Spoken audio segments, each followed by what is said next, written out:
சூரிய குடும்பத்தில் மொத்தம் 8 கோள்கள் இருக்குது. புதன், வெள்ளி, புவி, செவ்வாய், வியாழன், சனி, யுரேனஸ், நெப்டியூன் என மொத்தம் 8 கோள்கள் இருக்குது.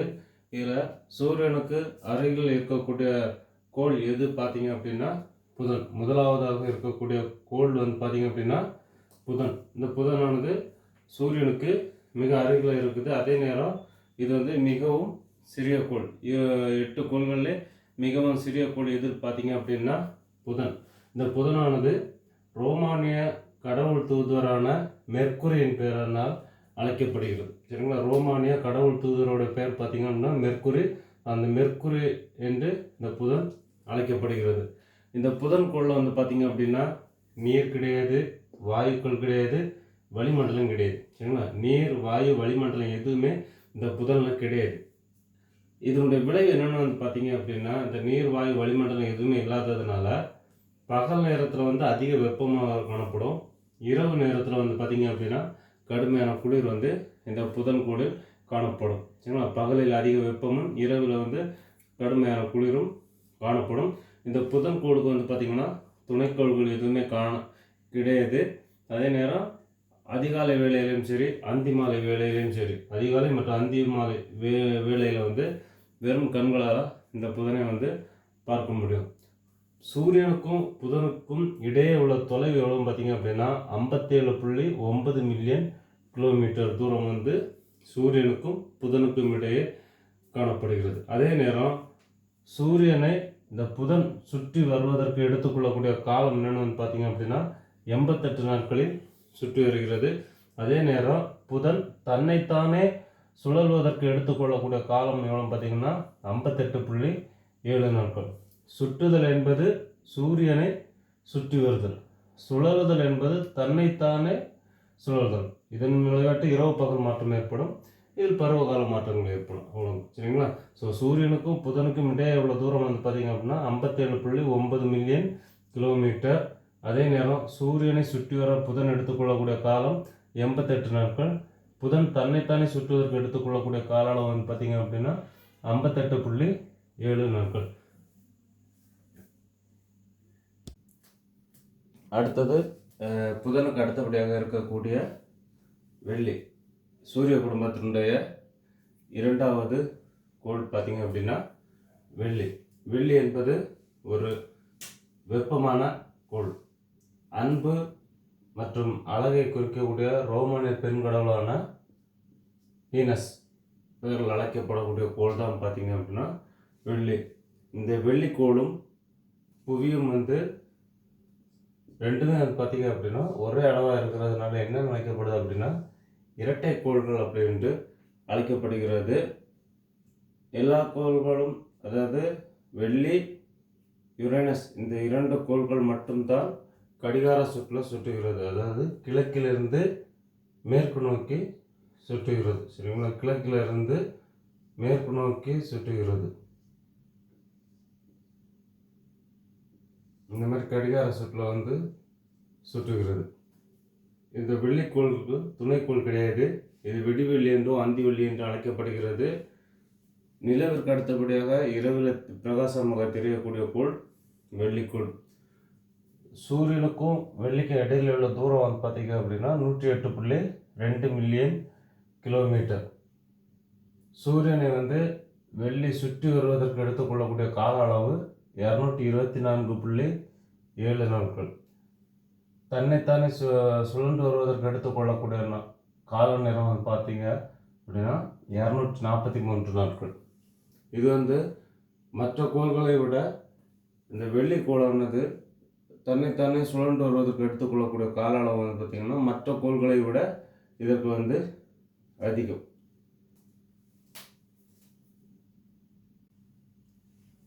அடுத்து நம்ம பார்க்க இருக்கக்கூடிய கோள் புவி, எர்த். இது சூரிய குடும்பத்தில் வரிசையின் அடிப்படையில் 3வது கோள். அதே நேரம் அளவின் அடிப்படையில் 5வது பெரிய கோள். இது உயிர்கோளம் என்றும் அழைக்கப்படுகிறது. காரணம் என்னன்னா இந்த கோளில் உயிரினங்கள் வாழ்வதனால உயிர்கோளம் என்று அழைக்கப்படுகிறது. அதே நேரம் 4/3 பகுதி நீர் நிறைந்து இருப்பதனால நீர் பார்ப்பதற்கு நீல கலரில் தெரியும். அதனால் இது நீலக்கோள் என்றும், நீர் அதிகமாக இருக்கிறதுனால நீர்க்கோள் என்றும் அழைக்கப்படுகிறது. அதே நேரம் ரோமானிய மற்றும் கிரேக்க கடவுளின் பெயரினால் அழைக்கப்படாத ஒரே கோள் எது பார்த்தீங்க அப்படின்னா இந்த புவிதான். விட்டம் பார்க்கும்போது புவியினுடைய துருவ பகுதியில் துருவ விட்டம் 12,714 கிலோமீட்டர். அதே நிலநடுக்கோட்டு பகுதியில் வந்து பார்த்தீங்க அப்படின்னா 12,756 கிலோமீட்டர். அதாவது புவியின் மீது கிடைமட்டமாக வரையப்பட்ட கோடு இது நிலநடுக்கோடு. இந்த பகுதியில் 12,756 கிலோமீட்டர் அதனுடைய விட்டம். இந்த துருவ பகுதியில் வந்து பார்த்தீங்கன்னா 12,714. இந்த நிலநடுக்கோட்டு பகுதியில் 12,756 கிலோமீட்டர் நீளம் கொண்டது. புவிக்கு இருக்கக்கூடிய ஒரே துணைக்கோள் எது பார்த்தீங்க அப்படின்னா நிலவு. புவியினோட ஒரே துணைக்கோள் நிலவு. சூரியனை வந்து புவி நீள்வட்ட பாதையில் சுற்றி வருகிறது, ஆன்டி கிளாக் வைஸ் சுற்றி வருகிறது. இந்த சூரியனுக்கும் புவிக்கும் இடையே உள்ள தூரம் வந்து பார்த்தீங்க அப்படின்னா 149.6 மில்லியன் கிலோமீட்டர் நீளம். 149.6 மில்லியன் கிலோமீட்டர். இந்த சூரியனை புவி சுற்றி வருவதற்கு எடுத்துக்கொள்ளக்கூடிய கால அளவு 365.3 நாட்கள். எவ்வளோ வேகத்தில் சுற்றுதுன்னா 30 கிலோமீட்டர் வேகத்தில் வந்து புவியானது சூரியனை சுற்றி வருகிறது. அதே நேரம் புவி தன்னைத்தானே சுழல்வதற்கு எடுத்துக்கொள்ளக்கூடிய கால அளவு பார்த்திங்கன்னா ஒரு நாள் 23 மணி நேரம் 56 நிமிடம் 4 வினாடிகள். 23 மணி நேரம் 56 நிமிடங்கள் 4 வினாடிகள் வந்து புவி தன்னைத்தானே சுழல்வதற்கு எடுத்துக்கொள்ளக்கூடிய காலம். புவி வந்து தன்னைத்தானே சுற்றுவதனால என்ன நடக்குது அப்படின்னா இரவு பகல் மாற்றம் நடைபெறுகிறது. சரிங்களா? புவி தன்னைத்தானே சுழல்வதால் என்ன மாற்றம் வருதுன்னா இரவு பகல் மாற்றம் வருகிறது. அதே நேரம் புவியானது சூரியனை சுற்றி வருவதனால் என்ன நடக்குது அப்படின்னா பருவகால மாற்றங்கள் வந்து ஏற்படுகிறது. சரிங்களா? இப்போ புவியானது வந்து 30 கிலோமீட்டர் வேகத்தில் 365.3 நாட்களில் சூரியனை சுற்றி வருகிறது. இப்போ நம்ம பூமியிலேருந்து ஒரு வானூர்தியில் போகும்போது 800 கிலோமீட்டர் வேகத்தில் போகக்கூடிய வானூர்தி வந்து சூரியனை சென்றடைவதற்கு எடுத்துக்கொள்ளக்கூடிய கால அளவு பார்த்திங்க அப்படின்னா 21 வருடங்கள். சரிங்களா? 800 கிலோமீட்டர் வேகத்தில் நம்ம போனோம் அப்படின்னா சூரியனை போய் சேர்றதுக்கு எவ்வளோ நாள் ஆகும் அப்படின்னா 21 வருடங்கள் வந்து ஆகும். சரிங்களா? புவி 3வது கோள், 5வது பெரிய கோள், உயிர்கோளம், நீலக்கோளம், புவியினுடைய ஒரே துணைக்கோள் நிலவு.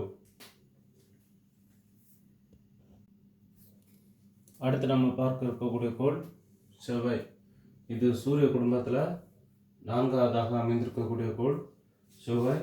அதே நேரம் 2வது சிறிய கோள், புதனுக்கு அடுத்தபடியாக 2வது சிறிய கோள் பார்த்தீங்க அப்படின்னா செவ்வாய். இந்த செவ்வாயானது ரோமானிய போர்க்கடவுள். சரிங்களா? ரோமானிய போர்க்கடவுளான மார்ஸ் பெயரால் அழைக்கப்படுகிறது. இதனுடைய மேற்பரப்பு இரும்பு ஆக்சைடு அதிகமாக இருக்கிறதுனால பார்ப்பது எப்படி இருக்கும்னா செந்நிறமாக இருக்கும். அதனால் இந்த கோள் வந்து என்ன அழைக்கப்படுகிறது அப்படின்னா சிவந்த கோள் அப்படின்னு அழைக்கப்படுகிறது. சிவந்த கோள் அல்லது செந்நிறக்கோள் என்று செவ்வாய் அழைக்கப்படுகிறது.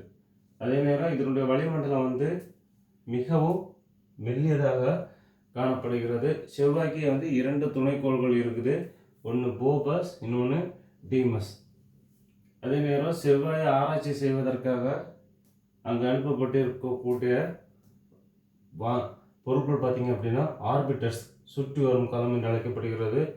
தரை ஊர்திகள் வந்து ரோவர்ஸ் அப்படின்ட்டு அழைக்கப்படுகிறது. இந்தியா கூட செவ்வாயை பற்றி ஆராய்ச்சி செய்வதற்காக இஸ்ரோ 24/9/2014 அந்த பார்த்திங்க அப்படின்னா மங்கள்யான் அப்படிங்கிற சேட்டலைட்டை வந்து விண்ணில் அனுப்பியிருக்கிறாங்க.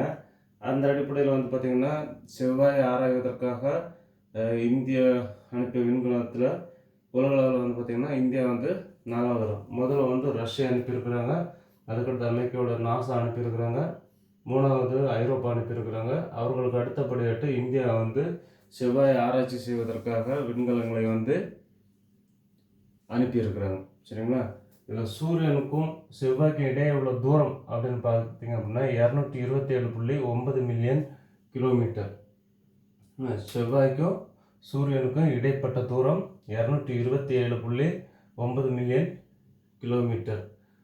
சூரியனை செவ்வாய் சுற்றி வர எடுத்துக்கொள்ளக்கூடிய கால அளவு 687 நாட்கள்.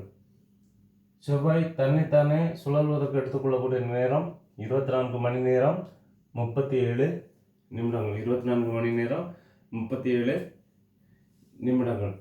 செவ்வாய் செந்நிறக்கோள், அதாவது சிவந்த கோள். ரோமானிய போர்க்கடவுளான மார்ஸ் பெயரால் செவ்வாய் அழைக்கப்படுகிறது. அதே நேரம் இரண்டாவது சிறிய கோள். இதில் இரும்பு ஆக்சைடு அதிகமாக இருக்கிறதுனால தான் செந்நிற கலரில் இருக்கும். வளிமண்டலம் மிகவும் மெல்லியது. துணைக்கோள்கள் 2 துணைக்கோள்கள். இந்தியா செவ்வாய் ஆராய்ச்சி செய்வதற்கான அனுப்பிய சேட்டலைட் மங்கள்யான். அடுத்த கோள் வியாழன், ஜூபிட்டர். சரிங்களா? வியாழன் மிகப்பெரிய கோள். சூரிய குடும்பத்திலே மிகப்பெரிய கோள் வியாழன். அளவில் பெரியதாக இருக்கிறதுனால இது பெருங்கோள் என்றும் அழைக்கப்படுகிறது. ரோமானியர்களுடைய முதன்மை கடவுளின் பெயர்னால என்னென்னு அழைக்கப்படுது அப்படின்னா ஜூபிட்டர் என்று அழைக்கப்படுகிறது. இரவில் நிலா வெள்ளிக்கு அடுத்தபடியாக விண்ணில பிரகாசமாக தெரிவது வியாழன் கோள். சரிங்களா? நிலா வெள்ளிக்கு அடுத்தபடியாக விண்ணில பிரகாசமாக தெரிவது இந்த வியாழன் கோள். இதில் கேஸ் அதிகமாக இருக்குன்னா, அதாவது வாயுக்கள் அதிகமாக இருக்கிறதுனால வியாழன் கோள் என்னென்னு அழைக்கப்படுது அப்படின்னா வளிமக்கோள் என்றும் அழைக்கப்படுகிறது. வளிமக்கோள், பெருங்கோள், மிகப்பெரிய கோள். அதே நேரம் ஜூபிட்டர் என்றும் இந்த வியாழன் அழைக்கப்படுகிறது. ஹைட்ரஜன் மற்றும் ஹீலியம் இந்த 2 வாயுக்களும் வியாழன் கோளில் மிக அதிகமாக இருக்குது. அதே நேரம் சூரிய குடும்பத்திலேயே மிக அதிகமான துணைக்கோள்களை கொண்டது எது பார்த்தீங்க அப்படின்னா இந்த வியாழன் தான். மொத்தம் 67 துணைக்கோள்கள் இந்த வியாழன் கோளுக்கு இருக்குது. அதில் மிகப்பெரிய துணைக்கோள் இதெல்லாம் பார்த்தீங்க அப்படின்னா ஐயோ, யூரோப்பா, கனிமீடு, கேலிஸ்டோ. இது பார்த்தீங்க அப்படின்னா வியாழன் கோளுடைய மிகப்பெரிய துணைக்கோளாகும். வியாழன் சூரியனை சுற்றி வருகிறது. சூரியனுக்கும் வியாழனுக்கும் இடையே உள்ள தூரம் 778.6 மில்லியன் கிலோமீட்டர். சரிங்களா? சூரியனுக்கும் வியாழனுக்கும் இடையே உள்ள தூரம் எவ்வளோ பார்த்தீங்க அப்படின்னா 778.6 மில்லியன் கிலோமீட்டர். அதே நேரம் வியாழன் சூரியனை சுற்றி வருவதற்கு எடுத்துக்கொள்ளக்கூடிய கால அளவு 11.9 வருடங்கள். சூரியனை சுற்றி வருவதற்கு வியாழன் எடுத்துக்கொள்ளக்கூடிய கால அளவு 11.9 வருடங்கள். அதே நேரம் வியாழன் மிக வேகமாக சுழலக்கூடியது. சரிங்களா? மிகவும் வேகமாக சுழலக்கூடியது பார்த்தீங்க அப்படின்னா 9 மணி நேரத்தில் 51 நிமிடத்திற்குள்ளாடியாக தன்னைத்தானே சுழன்று கொள்கிறது வியாழன். மிக வேகமாக சுழலக்கூடிய கோள் எதுன்னு பார்த்தீங்க அப்படின்னா வியாழன். வியாழன் ரோமானியர்களின் முதன்மை கடவுளின் பெயரினால் ஜூபிட்டர் என்று அழைக்கப்படுகிறது. மிகப்பெரிய கோள், பெருங்கோள். நிலா மற்றும் வெள்ளிக்கு அடுத்தபடியாக இரவில் விண்ணில் பிரகாசமாக தெரியக்கூடிய கோள் வியாழன். ஹைட்ரஜன், ஹீலியம் போன்ற வாயுக்கள் அதிகமாக இருக்கிறதுனால இது வளிமக்கோள் என்று அழைக்கப்படுகிறது. மிக அதிகமான துணைக்கோள்களை கொண்டுள்ளது. 67 துணைக்கோள்கள் வியாழன் கோளுக்கு இருக்கிறது. அதில் பெரியது ஐயோ, யூரோப்பா, கனிமீடு, கேலிஸ்டோ. மிகவும் வேகமாக சுழலக்கூடிய கோள் எதுன்னு பார்த்தீங்க அப்படின்னா வியாழன் கோள். அடுத்த கோள் சனி, சேட்டன். இச்சூரிய குடும்பத்தில் 6வதாக அமைந்திருக்கக்கூடிய கோள். அளவின் அடிப்படையில் 2வது பெரிய கோள். வரிசையின் அடிப்படையில் 6வது கோள், அளவின் அடிப்படையில் 2வது பெரிய கோள். இது ரோமானிய வேளாண்மை கடவுளின் பெயரினால சேட்டன் அப்படின்னு அழைக்கப்படுகிறது. ரோமானிய வேளாண்மை கடவுளான சேட்டன் பேரில் இந்த அழைக்கப்படுகிறது. அதே நேரம் இந்த 8 கோள்கள்லையும் பார்த்தீங்க அப்படின்னா வளையங்களை கொண்ட கோள் பார்த்தீங்க அப்படின்னா சனிக்கோள். இந்த வளையங்கள் எதனால் ஆனது அப்படின்னா பாறை துகள், பனித்துகள் மற்றும் தூசிகளால் ஆனதான் இந்த வளையங்கள். சனிக்கு மொத்தம் துணைக்கோள்கள் பார்த்தீங்க அப்படின்னா மொத்தம் எத்தனை இருக்குன்னா 62 துணைக்கோள்கள் இருக்குது. அந்த 62 துணைக்கோள்களை மிகப்பெரிய துணைக்கோள் எதுன்னு பார்த்தீங்கன்னா டைட்டன். மிகப்பெரிய துணைக்கோள் டைட்டன். அதாவது ஒரு துணைக்கோள்களை வாயுக்களும் வளிமண்டலம் மேகங்கள்லாம் காணப்படக்கூடிய ஒரே துணைக்கோள் பார்த்தீங்க அப்படின்னா டைட்டன் தான். இதில் காணப்படக்கூடிய வாயுக்கள் பார்த்தீங்கன்னா நைட்ரஜனும் மீத்தேனும் காணப்படுகிறது. அதே நேரம் இந்த துணைக்கோளுக்கு வளிமண்டலம் இருக்குது, மேகங்கள் இருக்குது. வாயுக்கள், வளிமண்டலங்கள், மேகங்கள் இருக்கக்கூடிய ஒரே துணைக்கோள் எதுன்னு பார்த்தீங்க அப்படின்னா டைட்டன். அதே நேரம் இந்த சனிக்கோளோட ஸ்பெசிஃபிக் கிராவிட்டி தண்ணீர்ப்பு திறன் வந்து பார்த்தீங்க அப்படின்னா நீரை விட குறைவு. அதனால் இது என்ன செய்யணும்னா தண்ணீரில் போட்டால் மிதக்கும். சரிங்களா? சனிக்கோளினுடைய தண்ணீர்ப்பு திறன் வந்து நீரை விட குறைவு. அதனால் தண்ணியில் போட்டால் மிதக்கும். அதாவது 4 டிகிரி செல்சியஸ் வெப்பநிலை இருக்கும்போது நீரினுடைய தண்ணீர்ப்பு திறன் எவ்வளோ இருக்குன்னா 1.0 இருக்கும். அதே நேரம் சனியினுடைய தண்ணீர்ப்பு திறன் எவ்வளோ இருக்குன்னா 0.7. ஸோ நீரை விட சனியினுடைய தண்ணீர்ப்பு திறன் வந்து குறைவு. சூரியனுக்கும் சனிக்கும் இடையே உள்ள தூரம் 1433.5 மில்லியன் கிலோமீட்டர்.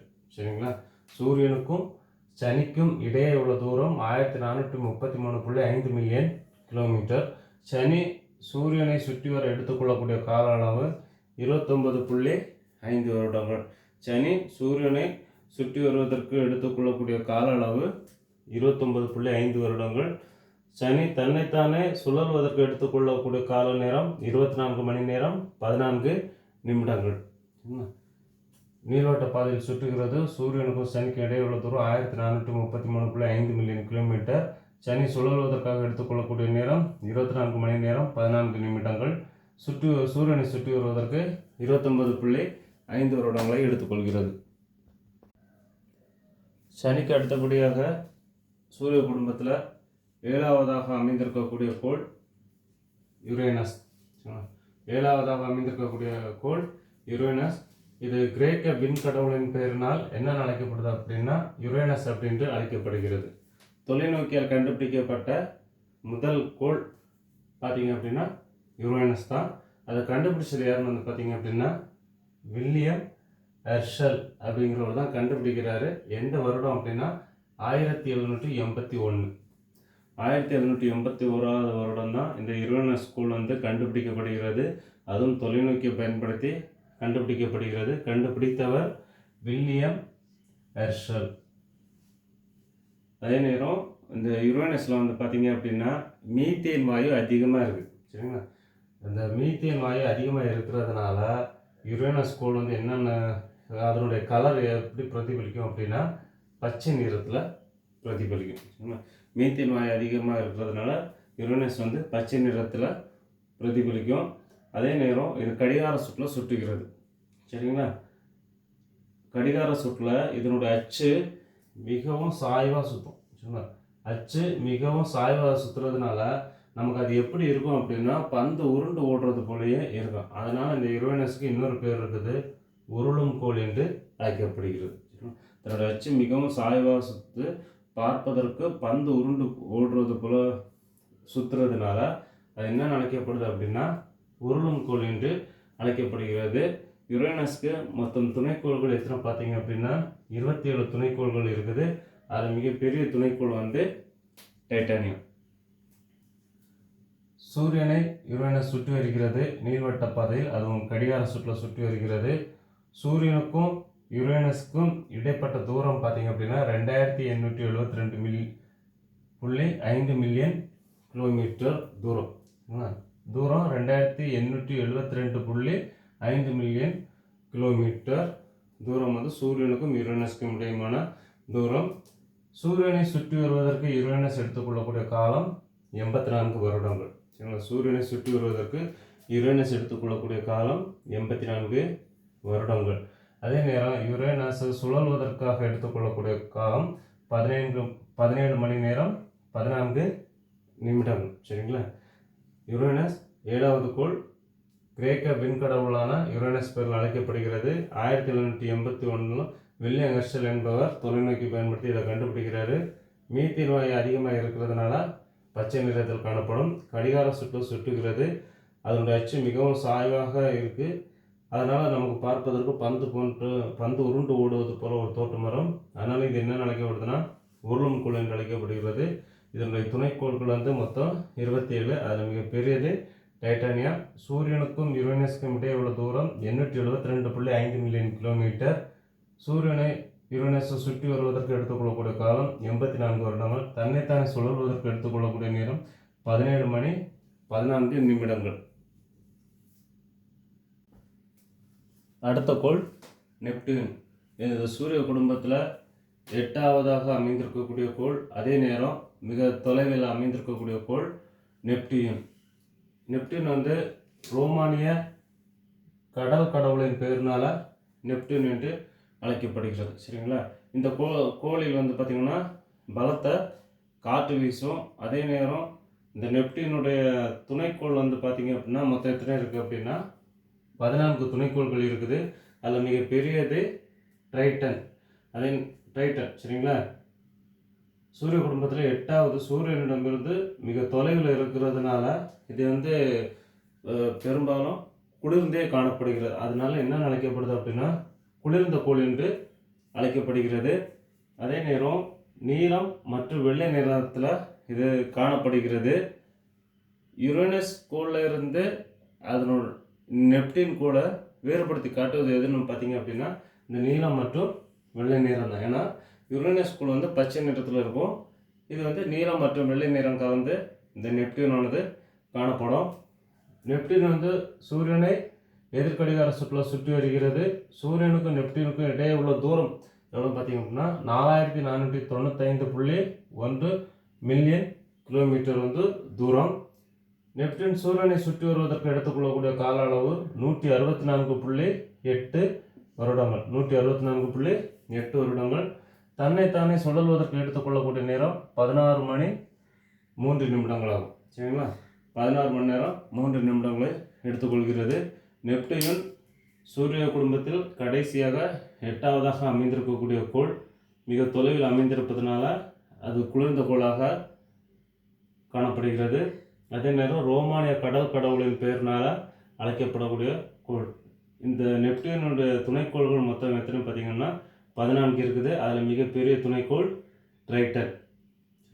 இது நீலம் மற்றும் வெள்ளை நிறத்தில் காணப்படும். சூரியனுக்கும் நெப்டியூனுக்கும் இடையில் உள்ள தூரம் 4495.1 மில்லியன் கிலோமீட்டர் தூரம். சூரியனை சுற்றி வருவதற்கு நெப்டியூன் எடுத்துக்கொள்ளக்கூடிய காலம் பார்த்தீங்கன்னா 164.8 வருடங்கள். தன்னைத்தானே சுழல்வதற்கு நெப்டியூன் எடுத்துக்கொள்ளக்கூடிய நேரம் 16 மணி நேரம் 3 நிமிடங்கள்.